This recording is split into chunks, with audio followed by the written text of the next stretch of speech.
Most long films last between 2 and 3 hours, and one episode of a series lasts about 1 hour.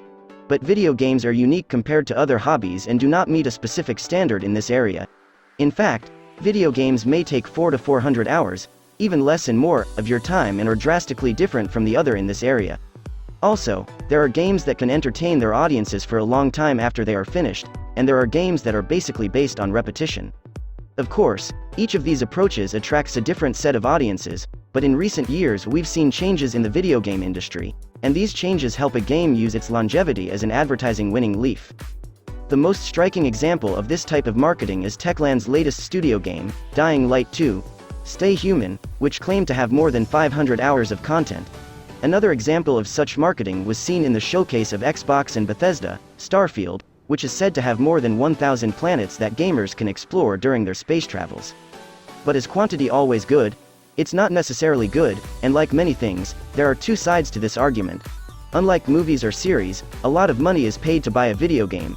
In addition, the price of games is also constantly rising, with Sony asking $70 for the popular games of its current generation, alongside most multi-platform publishers.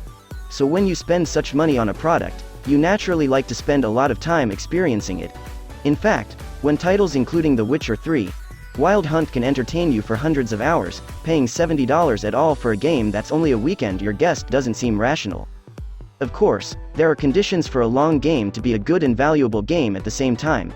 As mentioned above, we consider The Witcher 3, Wild Hunt to be a unique action role-playing game, and around the world it can take hours of time with passion. The game's developer has filled its landscape with a variety of activities, including character-driven side missions and exciting monster hunting. But most of this side content is optional, and anyone who wants to experience only the game's original content will have quite a smooth way ahead.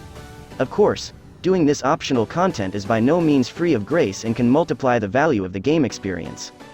Now compare this game with a title like Assassin's Creed Odyssey, which, like the other one, is a huge open-world role-playing work full of content.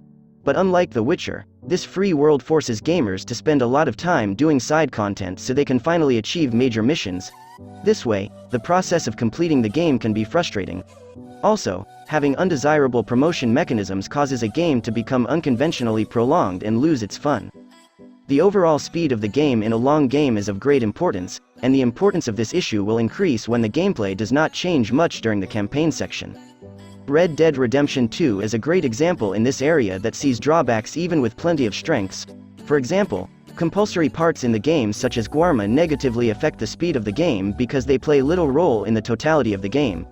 The Death Stranding game is also another example in this area that suffers from the same problem, as the rhythm of the game story is so sparse and the gameplay wasn't as exciting as gamers expected.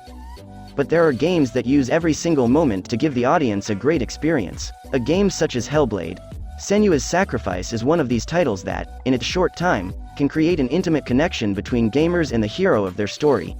Gameplay elements such as campaigns and puzzles in this game are not suitable for a long game, but can be effective well in a relatively short game.